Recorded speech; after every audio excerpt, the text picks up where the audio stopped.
Good evening, everybody. I'm so excited. I'm MJ Malpini from Game Over Books, and we are here for a special little show tonight. We're celebrating the release of Masculinity Parable by none other than Myles Taylor. Look at that book right there. Oh my God. This is so exciting. And actually, let me be even better and add my own thing up here really quick. So I can actually do this right and do these intros correctly. But we were so excited. This book is incredible. It's an amazing debut from someone we've been waiting for a book from for a long, long time. So it's been a good time, long time coming, I think. And with that, we have a great show tonight. Not only do we have a featured reading from Myles this evening, but we also have Arianna Monet doing an opening, but also is going to be in conversation with Myles and doing a little Q&A, which I'm so stoked about to see. And I just want to get right into it. I don't want to hold us up too much. We have so much goodness to get into. And with that, I'm going to introduce both of our readers tonight. We have Arianna Monet. She, they is a queer Black poet and strawberry ice cream enthusiast from Eastern Massachusetts.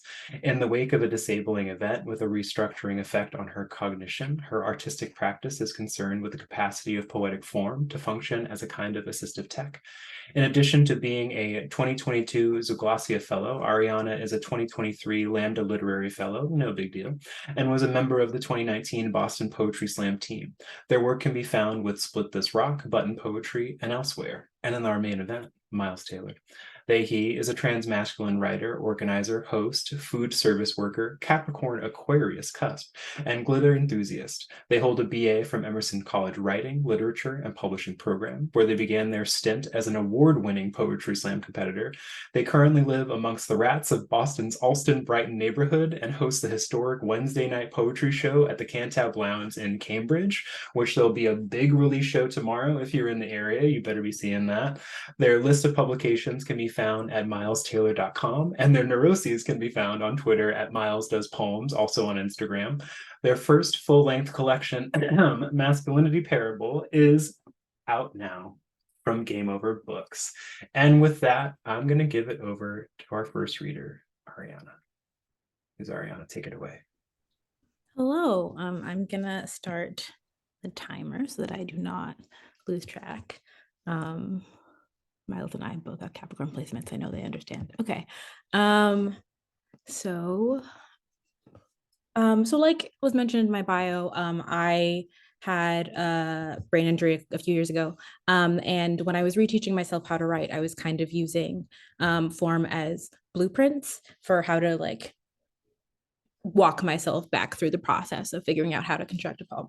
And so these first two are sonnets that I wrote when I was using them as like the sonnet as kind of a template to reintroduce myself to poetry. Okay. Oh no, I just accidentally scrolled so far. Okay. Acidulated, an ekphrastic sonnet on the album cover of Olivia Rodrigo's Sour.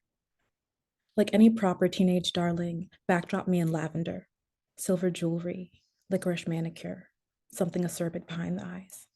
Dispose of any mess that leaves an echo laced with sugar. The strawberry ice cream, radio static, pooling acid into hot pink cassette. Let's get feral, like all the block letters. Decorum is a curse that hasn't come for us just yet. Maybe if we stage it right, this could pass for redemption, a constellation of butterflies, my ego crushed in a lemon slicer, absolution puckered in its own electric light. And then the second one is about the episode of She-Ra. For those of you who haven't seen the show and aren't familiar with it, there's an episode where Glimmer, whose mom is immortal, like Glimmer's never had so much as a cold before. She like her powers are corrupted and she starts glitching out, basically. I'm rewatching the She-Ra episode where Glimmer gets sick for the first time, and I keep mistaking the screen for a mirror, by which I mean I too was once adolescent and unconquerable. Purple hair, a body unmarked by pain. Then the bright unholiness of onset just screams, glitches into crimson static. In the right light, even pain can sparkle, blood cells glinting into oblivion, flicker of agony, scarlet against the ego, candescence of a body as it burns itself undone. If I am to live this way, neurons blazing, my fists clenched proudly against a whimper, let me at least malfunction in a way that shines. Checking how I'm doing on time. Okay. Let's see.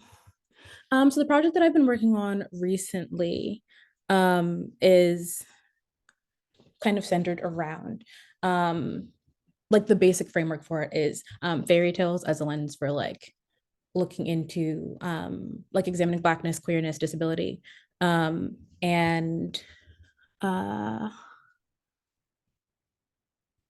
yeah, why not? So this is the first like really long one that I wrote. I was in I did the In Surreal Life workshop series with Jared Ehrlichman like 3 years ago now.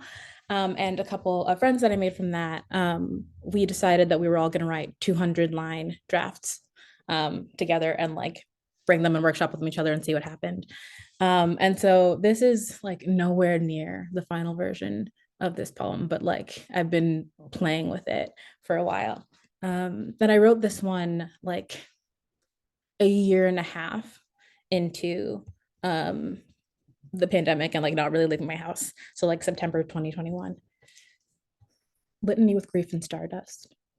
September creeps in tendrils like the start of a fairy tale, no sugarcoat, the kind with blood and smoke and coins at the bottom. Blue wind, the twisted light, the flipped calendar page, and everything becomes a pumpkin. Overnight, Cinderella season. Overnight, incantation and impractical footwear. The difference between velvet and glass is who the story belongs to. The difference between crushed and crushed is who wants to know. Strictly speaking, hard cider is a neurotoxin. If you tell it right, we trade in poison apples all the time. The days and weeks shapeshift like mice, and I'm still transfixed by the influx of headlines, a surplus of mangoes, a shortage of yeast, and of course, this too echoes like storybook. One coast underwater and one coast ablaze. A curse of 552 days. I call it fairy tale and mean the gold is vastly overrated. Say it again and mean that we are running out of steel. How does Cinderella plait her hair when all the birds fly south? My stylist moved to Texas, so I started managing my own curls. I play infinitesimal on a loop and fetch my mother's fabric scissors. Pop rock beat in a tutorial for curtain bangs. There's a million, billion, trillion stars, and I'm wishing for cold iron on all of them. I bet Rapunzel will be scandalized to see me like this, guilt and reckless. My safety net clipped like swan feathers. My hair stops at my shoulders, so I guess no one can save me now. A few more inches, and maybe I'll be stuck in here forever. Outside, the world lays waste to the world while I indulge my own vanity and dance to Mother Mother. Mirror, mirror. The difference between a fairy tale and a creation myth is the cost of the aching, I think. Blood, gravity, how the haunting changes hands. I break my thumb on an embroidery needle and am not comatose by morning.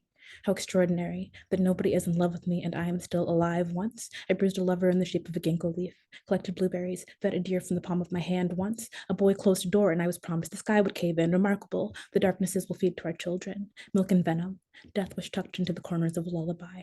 One more dream about blood and corn silk and I can't help thinking about the shortages. Soap, bread flour, nail polish, another wishing well drying up. New curse, a spinning wheel and a to-do list. Today I'll brew, tomorrow I'll bake tea, brioche, coffee, and focaccia. Another year spooling in the gingerbread house, light a candle, light a postage stamp, wash, rinse, repeat again, the Sivian madness of the sink, the clink of porcelain, a flurry of bubbles and something about nightingales. I wonder what the magpies think of us, our plastic empire, synthetic landmass rising from the sea. I wonder what the corals whisper amongst themselves, and the starfish, the eels gossip about our brazen hurtling toward destruction. What a mess we've made of things. Ariel was wrong about us. So yeah, that's a draft that I've been playing with for a minute. And it's still like every draft of it is radically different. And then this one is after Ross Seamark, they have a form that where the one constraint of it is that it has to have like the body of the poem, title not included, has to have exactly 75 words. And I wrote this one when I was in treatment for vocal disorders a couple of years ago. So this is thinking about the Little Mermaid in the waiting room of the otolaryngology department after Ross Seamark. Let me be clear. No sea witch would want me like this. My larynx barnacled and slick with desire. She'd look me over, flex her tentacles. I've suckled enough brine to know how this ends. Wishes are for girls with bodies pure enough to sacrifice. Painless, elegant, reliable as currency. Would that I were so unsunk. Somewhere, another girl is wed to my longing. I'm still choking back sea foam when the nurse calls my name. How am I doing on time? Okay. Figure like maybe two more.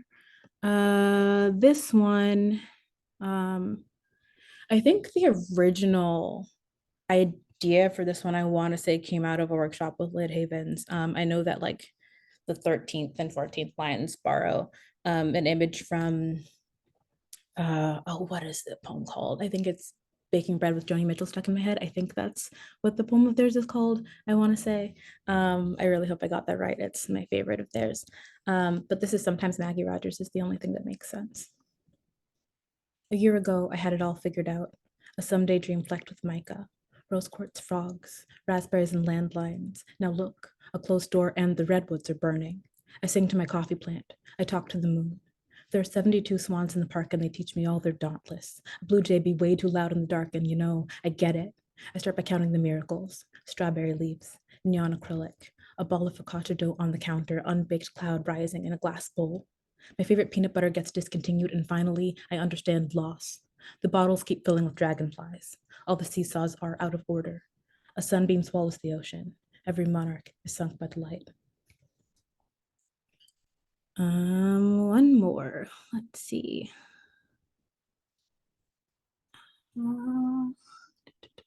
Okay. This one was a therapy homework assignment like 4 years ago. uh, my therapist tells me to write a poem about safety, so I walk to the harbor, count the jellyfish while the ocean takes a nap. What a blessing to live in a city of sea glass and whales. I think water might be the opposite of violence, palinode for all the men who insisted on beaching themselves against my skin. I thank the ocean for blessing my birthday, forgive it all the harm that came after, and how water signed of me to think hurricane a synonym for prayer. I heard somewhere that the third stage of grief was bargaining, so I asked the ocean to barter with me. Asked to trade every wolf whistle for a whale song, a conch shell in exchange for what's left of my body. Apparently, it takes 7 to 10 years to conjure sea glass from a broken bottle. Coax all the danger out of the wreckage until there is no sharpness left. I guess this is the part where the polishing happens, where I fill my lungs with seawater and get to work. Okay, that's it. Nice. Thank you.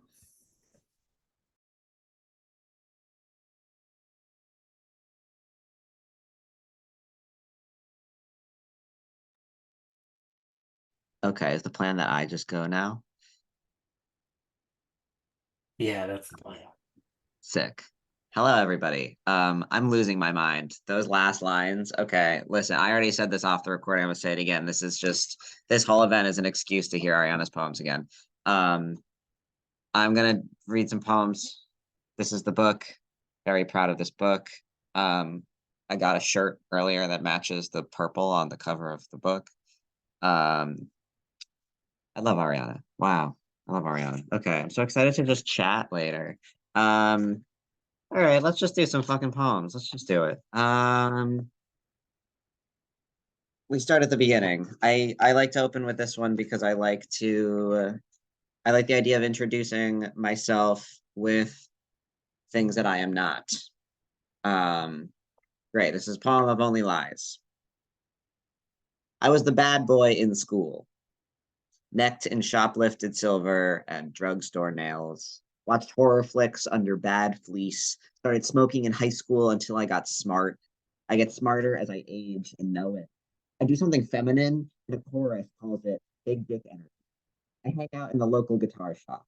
The cashier learns my name and talks shop with me. Every time I'm good at a thing, I am told that I could pursue it. I don't want to, though. I don't take myself too seriously. I join a dating app to find other people who don't take themselves too seriously. I go to a campus bar with a fake ID and laugh a lot. I bar hop under the stars. I know all of their names. On my way home, I see a poster of a shirtless man in a motorcycle jacket, and I go outside shirtless with a motorcycle jacket. My dad loves how much I look like him and hates how much I talk like him and worries how much I act like him. My dad grows as he ages. He expands until he spindles like a redwood tree. And then from above, he calls me my name and then just says something about basketball. I was born with a God that I could grow out of. I have this dream. The shirtless man in the motorcycle jacket is in the mirror. He opens the mirror like a car door and puts his hand on my sternum. His hand breaks through and my chest spills sprouts purple orchids, a runaway trailing flower petals, and wedding processions begin to follow me. Two brides follow the same path of petals and collide. I empty of flowers until I am light as a feather. I blow away happily. I have another drink. The shirtless model is in front of me. He puts his hand on my sternum. I tell him I can't feel anything, and he knows. His hand is on someone else's body. I wake up without a body. I wake up a man. I wake up just thinking about breakfast. This poem never turned. I remember why I wrote it. I remember why I wrote it. I spend money without budgeting for future medical bills. My chest is covered in tattoos of orchids. I do not worry about butchering. I don't go by a nickname anymore. I use a public bathroom. I see myself in the mirror. I don't write this same poem again. I don't have to make things true. I never. I always. I just do. Cool. Thank you, Matt. Word. I'm gonna do this one. I like doing this one. I wrote I immediately after graduating, I got really depressed, and I wrote an entire chapbook about being depressed after graduation that was completely themed by the collective works of the band The National. This is kind of about The National. Anyway, it's called High Violet, which is an album.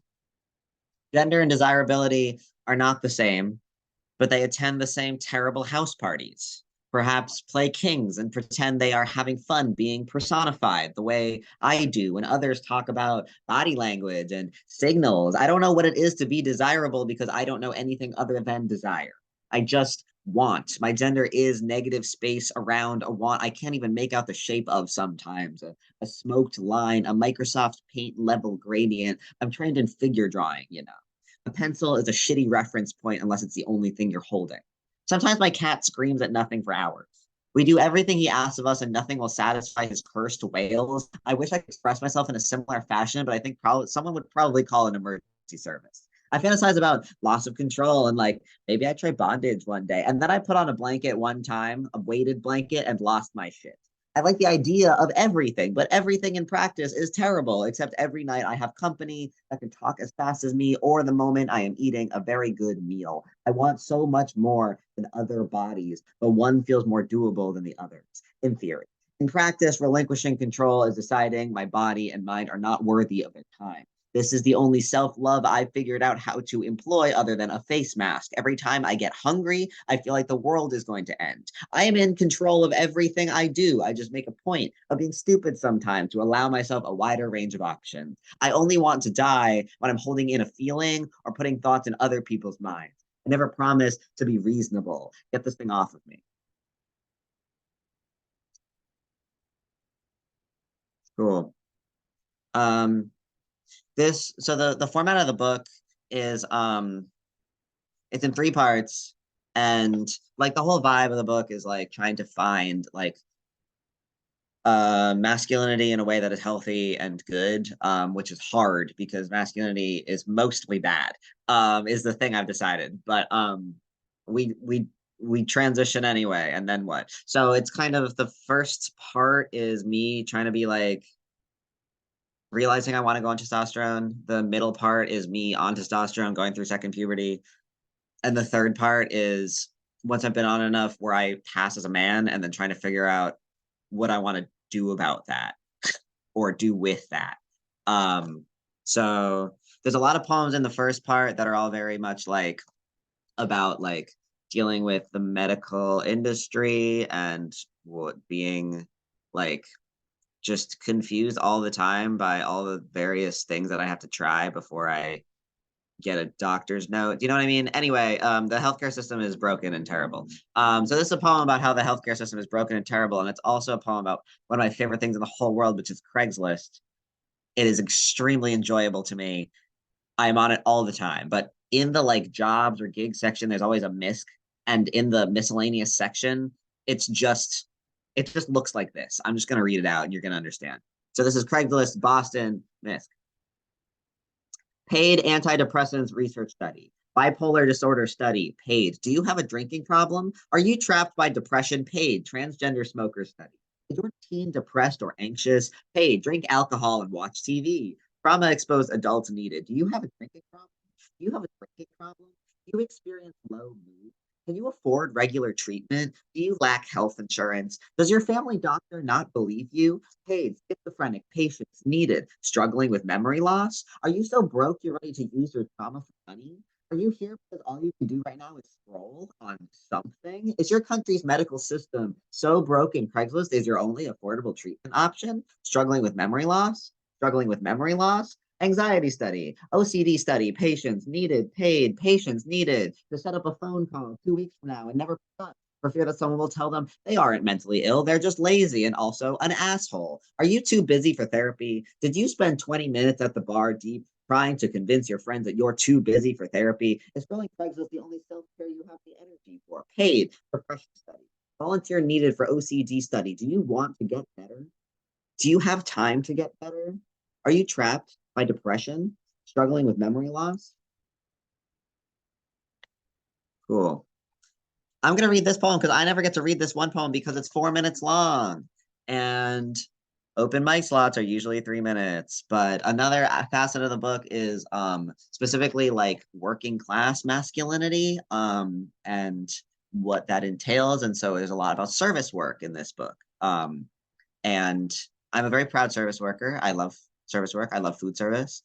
And a lot of people talk shit. So this is about all the various intersections that is, and it's called The Line. I hate the way I feel when the boss laughs at something I say. I make fun of an overeager applicant and they smile like the transformation is complete. The toxic in my masculinity is a $20 bill soaking like a tea bag. My gender is kitchens.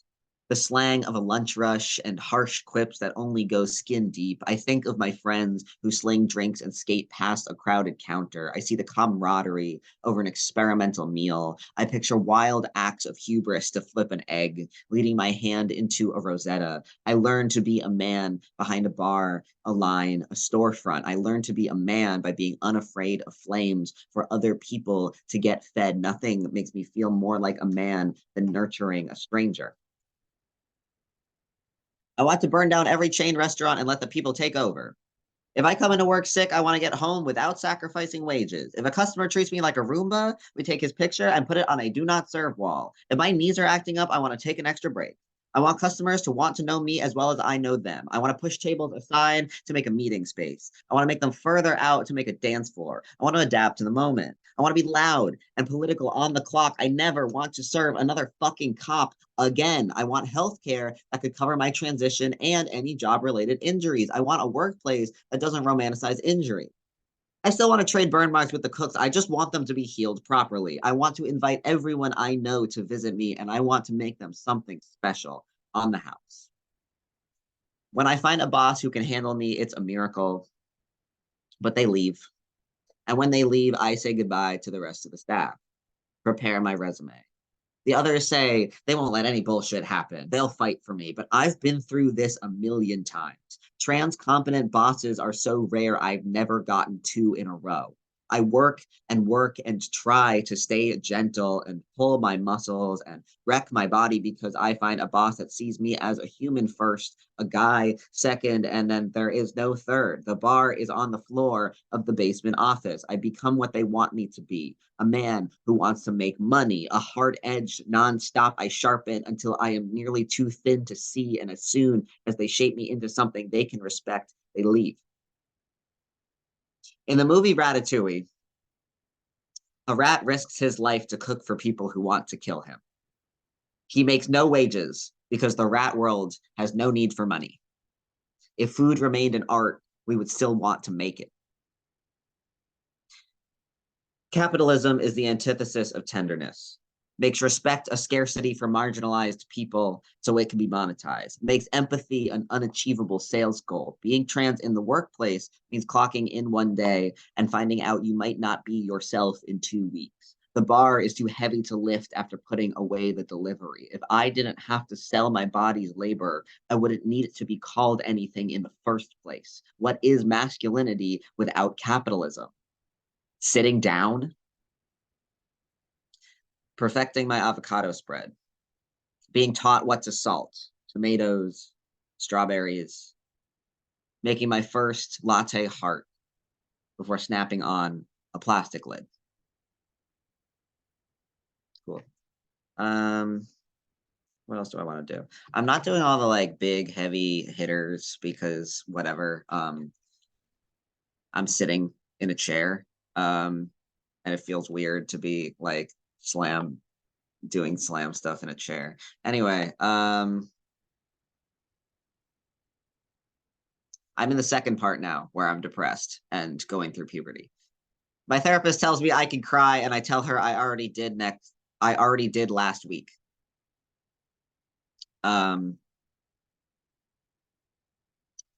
This poem begins with a quote or a reference. This poem begins with my friend says he's figured out who he is. He just doesn't like the guy. And I want to make it clear that that is a quote from Tara Ahijator because I missed that motherfucker. Okay, I'm going to do it all again. My therapist tells me I can cry, and I tell her I already did last week. My friend says he's figured out who he is. He just doesn't like the guy. I know about love. I know what to do with it. I know how to go about my day. I shell chickpeas at work and watch their ghosts float out of the bowl. I work food because I am good at it. Lifting a heavy thing is entirely willpower if you don't care about your body. My body knows more about love than I do because I keep making eye contact with the same people. They talk about some people needing to make their own mistakes, which is why I don't learn things. I'm not charming enough to suck. I learn to wink. I collar grief and eat the leaves left on the line. I think I can lift 22 quarts of water. The phrase feeling empty is a red herring because water is clear. I couldn't do it until I could. I'm gonna just do a couple more. I'm gonna skip to the back end of this. What do I want to do here? Yeah, okay. I'm gonna just do the fun, silly ones because I like this. This is a poem with only a little bit of sacrilege. I want to be like the heroes in the movies, but every time I drop something, I jump out of the way. I feel like a parrot in the back of my neighborhood pet store that's really obviously a mob front. Like I keep seeing unspeakable horrors, but I can only repeat the same few words, and none of them really encapsulate my feelings. God is a girl boss who keeps promising me a raise, and I really don't want to know how the clothes are made. This is why I'm not in therapy. I've been too good for too long. I need like an anti-therapy, terrible advice, and a couple bad influences perched on my shoulder. Let my chaos expand until I implode into a rebirth every day will feel like the summer I slept on 7 used mattress pads stacked on somebody else's floor. My friend brought Coronas as a housewarming, even though it was certainly not a house. Nothing ever feels like a house anymore. I want to be a house, single unit, walled, and self-sustaining, but like the moon, like the fucking moon. Yeah. Like, don't even start with me. Okay. A man stumbled past me post shift last Sunday, waiting for a train that never comes. And the moon was full and the sky was clear. And the man was incoherent, yelling stinky over and over. I don't know why. Until he looked up and just crystal clear was like, wow, the moon. And that's the power of the moon, baby. An all ages event, a birthday party. Stop writing about the moon. Boring people yell. Poets pick up their pitchforks and yell an indistinguishable battle cry. We clash. No one gets hurt about the moon. Truly, what else can I live for when all I see out of my window is a car dealership and oppression and the moon? The fucking moon, just good vibes and one piece of American trash, just like me. Cool, cool, cool, cool, cool, cool, cool. Cool, cool, cool, cool, cool, cool. I'm gonna end with this one because I don't really read this one that often. But it's kind of like just is the thesis of the book. It's called Just Some Platonic Choking, which is a really stupid, cheap title because it doesn't have anything to do with the poem. In jazz band, fastening the top button of a friend's thick neck, squeezing, him promising me it wouldn't hurt. And it doesn't quite, I think, as I pull a young boy's shirt into a chokehold in the Goodwill. The arms fitting fine, but it's just that one button, just that one. Or the first I bought myself online, 19, and looking for a mirror I could button up, not down, not the last one, being in possession of hips. So I wore it tucked neat enough into some cutoffs with scant pockets. I am trying to envision something fitting right. But really, I don't think clothing is made for bodies anyway. So maybe this fresh brawn is not unusual. been billowing all of my life, thinking of my friend's neck, how he sat there quiet, ready to gag on that gender he sits in still that I have taken willfully. And when my dad asserts the hormone will make me violent, I touch my narrow neck, wishing they knew they could choose too. All right. Thank you, everybody.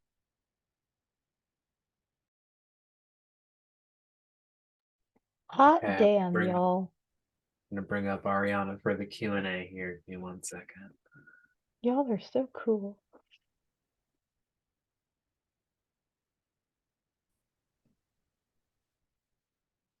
All right, and take it away, Arianna. I'm so excited for this Q&A.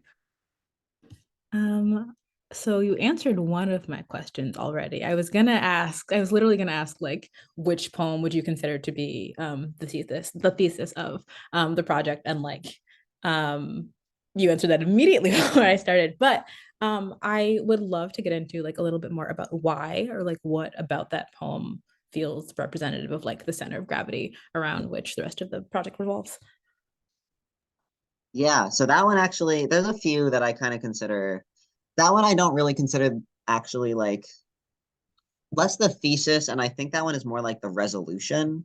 Like that one is kind of like the thesis is when I kind of postulate what I'm studying, right? And then the end, like this is the one where I kind of figure it out, which is like this one is essentially like witnessing the harm people feel just presenting as the gender that they feel like they have to, and then realizing that you can still do it without doing the parts you don't like, and that you have to like do that work. But the thesis that I consider, the thing I consider the thesis in the poem or in the book is the last line of the last poem in the first part.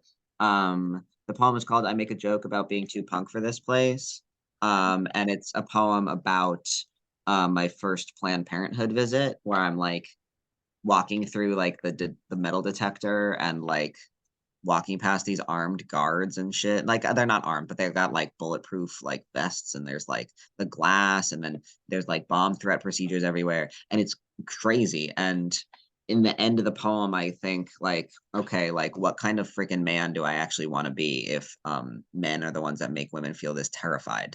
Not just women, everybody. And the last part is me realizing like if there aren't any good men in this world, like I'm gonna make one myself.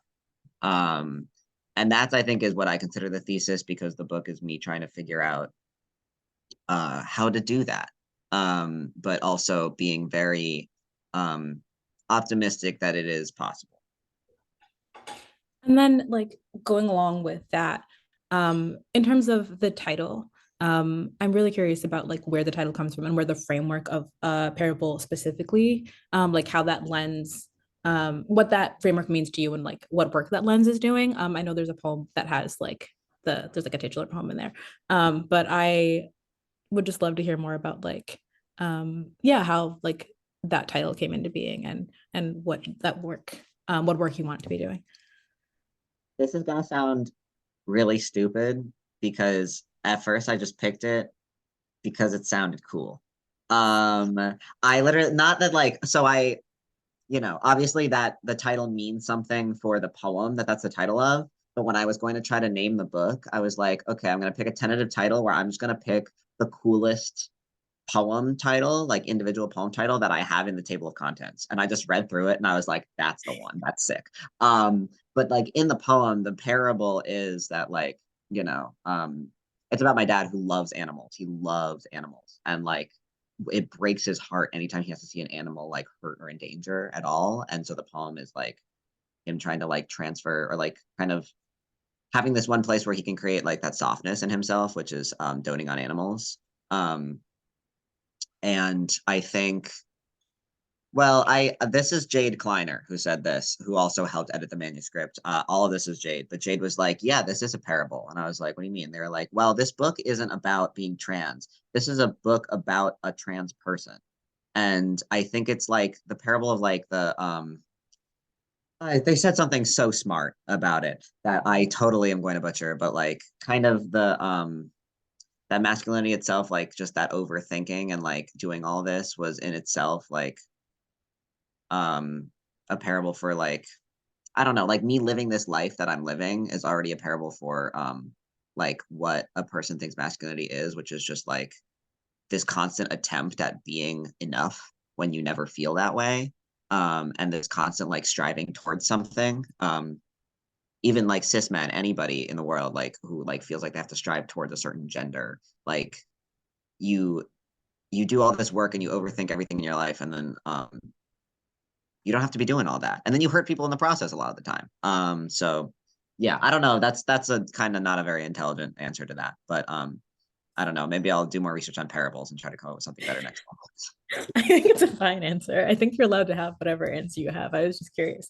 And then uh also in terms of the process of writing this book, I'm really curious about like how your not even just this book, I guess, but like broadly, I'm curious about how your relationship to masculinity informs your poetics, but also like how that may have evolved over time. Like I know some of the poems in the book are from like I remember hearing them at the Cantab like years ago, and I'm curious about if like the kind of attentiveness or like introspection or examination that comes with the development of a project like this, if that has like shaped or influenced your relationship between your masculinity and your poetics at all, especially over the last like few years.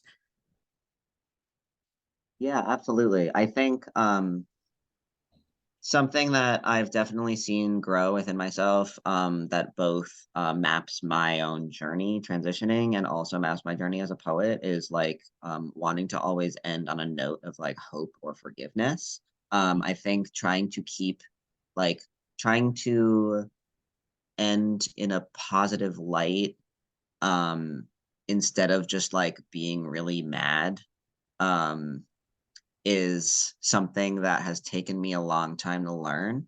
I think it is really easy to be like a slam poet and to just like do really dramatic work about how mad you are about being transsexual. However, actually, there's a lot of beauty and like magic to it, and also there is a lot of hope and growth potential for all of the people around you. And those are the kinds of things I think you can't see until you feel comfortable in the body that you're in. Because now that I'm like not getting misgendered all the time, I can actually look outward and think like anytime I do get misgendered, like, huh, I guess that's kind of just like the world that that person was grown into, and that that means something to them. And that that doesn't mean anything to me anymore. Um, I think also like respective to the way I grew up, like I think writing about childhood, that's a big one. Because I mean, I don't know, you know me at this point even, but like when I first started writing, I was writing like big, dramatic, sad poems about like my feelings of like, you know, inadequacy or whatever, and like stress over who I was and my identity, blah blah blah. And then like kind of as I've grown, I don't know, I'm able more to see my childhood as something important to me. Like I was a teenage girl. That was important to me. Like I still identify with having had a girlhood. And then now that is just not me anymore. So I think like my growth, like through getting out of puberty and also my growth as a poet, have both done that at the same time of just having more patience almost, and more opportunity to just kind of look back and decide what narratives are actually important to me, whether, and not just like the narratives that I feel like have to get out of my body or I'm going to lose my mind. You know what I mean? Mhm.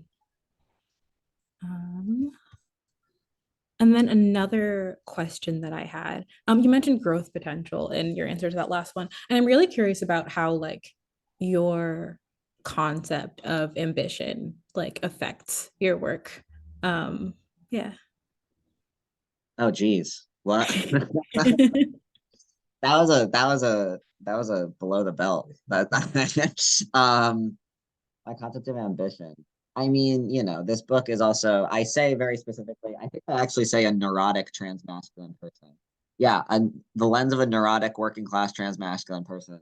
Um, because I've tried to identify myself with, you know, I have OCD. And I've tried to identify myself with all kinds of like mental illnesses and stuff like throughout my life. And I've kind of just decided by now that it doesn't fucking matter anymore. What matters is kind of the symptom over the diagnosis when I'm talking about my life. And so I'm just a neurotic motherfucker. And so I feel like that ambition has just come from this, like, the way that my brain works. And I think it has both hindered and aided me throughout my career. I think obviously I would not be the person I am without it, and I have very much accepted it and I love it. I love that I'm annoying as hell. And I wouldn't have been able to like restart up the Cantab without it, and I wouldn't be able to do a lot of the stuff I have been able to do without it. But also I would say it definitely blocks me from creating something truly new in my work, because I'm kind of feeling like I have to produce a certain type of poem, or like I have to produce something that wraps up my feelings in the world and my inner workings in like a nice, neat little bow that is useful for other people to be reading, rather than me just being like, I'm just going to write when I need to write and when I want to write, and when that writing is going to serve me, and then letting that just kind of apply itself to the world, and like letting those poems go to the people that need them. Um, so yeah, it definitely blocks me in certain ways, but also it's me, and I don't know. I've come to peace with it a lot. When you say like letting the poems that you need to be writing like get to the people that need them, do you like with when you started working on this project, like did you know that this was, I guess, the project that you were writing toward when you started it, or like there like a point where you realized that like this was taking shape into something in particular, and like if you knew closer to the outset that like you had envisioned something along these lines, like has your concept of it like shifted as you were moving toward it, I guess? Yeah, geez, that's a good question, because I like the reason this manuscript came to be is because I was applying for MFAs and I put together a sample, and I just threw together like all the poems I wrote that I didn't hate anymore. Um, Really? and then I got rejected from all of them. But those I like only applied to all like the big top like fully funded stipended type shit. I only applied to like 5 schools also, and so I don't know what the hell I was thinking, to be honest. But it backfired, and then I was like, all right, well, now I have this packet of poems. Like, what's the vibe? And I got really upset with poetry. I tried to abandon poetry altogether because immediately after this, the pandemic hit, which it's pretty cool that I didn't get into grad school, because then I would have had to move to an entirely new city with nobody there that knows me, and then been completely isolated for like a year. So, I was like, okay, fuck this packet of poems. And I started reading a lot of theory, and a lot of fiction. And I started reading like all these other genres. And I got like really into like trying to write songs. And I just like really like went for it. And I think within my like creation, like outside of poetry, particularly with a lot of the theory I was reading, I was kind of like, well, what am I actually trying to do? And I don't remember when it clicked that that was what I was doing, was trying to find a non-toxic masculinity. Um, but there was a certain point where I was like, this is actually what all these poems kind of lean towards, because it was probably reading Ross Gay. It was a huge part of it. Um, Reading like Female Husbands, which is kind of a historical telling of all of the first ever like legal marriages between women, and seeing what that masculinity of like the husband had to be like. A lot of them were actually like abusive, a lot of them were actually like, you know um like the femme side of it was usually like suffering in some way, or like would be the one to break it up, or would be the one to tell on the other one, because their marriages were unsatisfied, because they felt this need to like put on this certain face. And so, through theory and through other people's work and everything, I kind of was like, and then also just through my own transition, because that's when I started testosterone. And I was like, damn, I'm full of anger and I'm horny. And I was like, what the hell is this? And realizing like, okay, like there is sort of an inherent need for, not a need for violence, but like there is an inherent like rage in you when the testosterone hits. And what the hell is that? And what do I do about that? So that's just like a few different things that kind of culminated in this. But definitely, if I had known at the beginning that I was going to write a book about non-toxic masculinity, I probably wouldn't have been able to write a book, because then I would have been so focused on the fact that every poem needs to go towards that.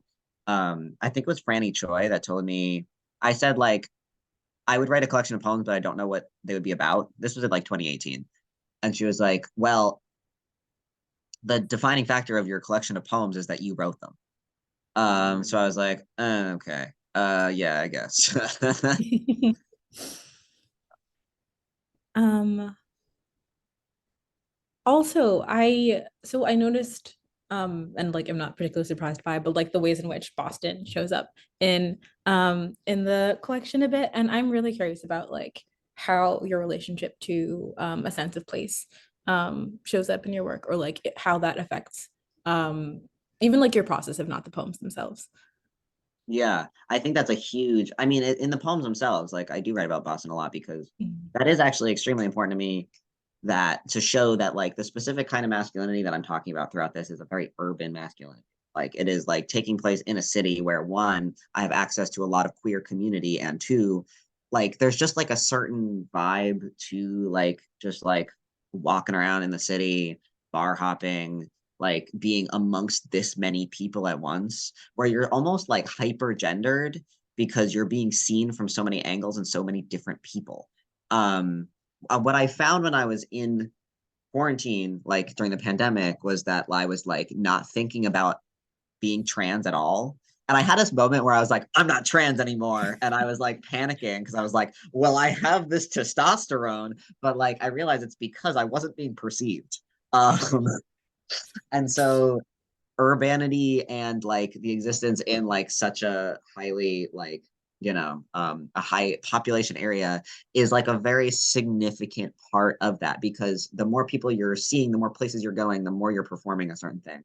And that performance is much more social, whereas like a rural masculinity is an entirely different existence, an entirely different thing that I don't have any really experience toward. It's more less who you are socially and more who you are physically. It's all about the work you do. Like you're on like a farm and you're the one that has to do the stuff on the farm. Do you know what I mean? Like that's obviously a super oversimplification, and I know that not every man in a rural area is on a farm, but I think there is more of a physicality to being in these spaces like rurally, and like there's also more time sitting with yourself, and there's also like less people that you're accountable toward. And so I think that masculinity can get toxic in a very different way, like very quickly, whereas in an urban setting, it's, I don't know, I feel like it is a very important distinction. And so I like to talk about a lot about how, you know, this little guy with the flowers coming out of his head is walking down like a city sidewalk. I think that's a very specific kind of performance that I identify with. Very cool. Great Uh, question. Very cool. That was a very fun thing to answer. I think I had like one more that was like kind of along those lines. But I might not remember what it is. So I'm going to ask you a different question, because I have completely forgotten the question that I intended to ask you when I started talking. When you talk about like, um, I mean, it's very apparent, like in the work and in the way that you talk about the work, that there's this kind of intersection between like working class positionality and building the kind of masculinity that you're aiming to grow toward. And I would just like love to hear you talk more about that, like how those things connect to each other, and how they show up in the way that like you navigate personal and poetic space. Yeah, I just think like everything I do um is for working class people. Um that is the community that I am here for. I do not feel in solidarity at all with like a millionaire gay man. Like I don't give a fuck about that man. I think I like where solidarity comes in is like entirely like I build myself around I've had like 5 starts, and I'm this is like so unprofessional of me because there are 5 different sentences that are about to form in my brain. So I'm gonna just pick one of them. All right, let's do it.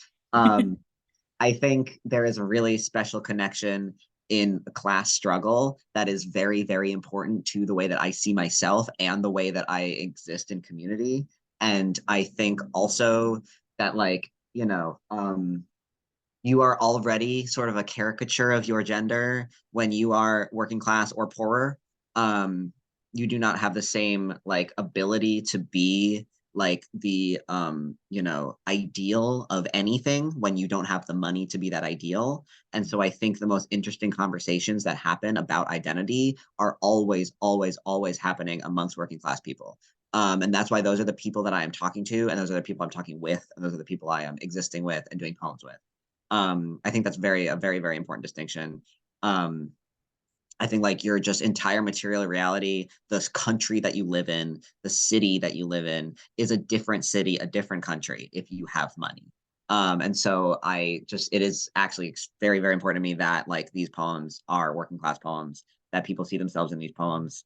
And that also I think like, you know, sometimes the more marginalized you are, the more marginalized people you seek. And sometimes the more marginalized you are, the harder you try to get back up there. And you become, especially for men, even more masculine, even more angry, even more like putting on even more airs in order to try and like reach that like top level of like what you perceive a man to be. And I think that is when masculinity can get the scariest sometimes. And that's also why I think it's an important project to put on because I don't know, like just the restaurant I work at, for example, all the men at the restaurant I work at are all sweet and soft and so kind and so good.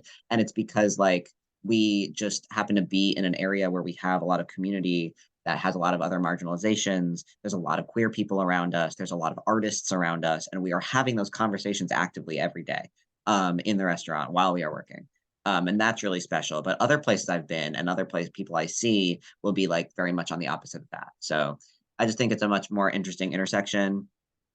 I don't give a fuck about rich queer people. I don't. And that can be the last thing I say because that's chill with me. That was the last question I had. I don't have anything else to ask you right now. So, Sick. yeah. We are ending on Eat the you. Rich. This sounds like a Game Over Books event. Thank you, MJ, for having us. I don't know if anyone in the Thank you audience so has much. questions or what. No, this was awesome. And I agree. I think that's a perfect note. I couldn't have said it better myself. Oh my Nice. goodness. No, that was fantastic. I want to say just thank you both, Arianna and Myles. This is a cute little event tonight. And thank you for having some folks in the audience this evening. We appreciate it.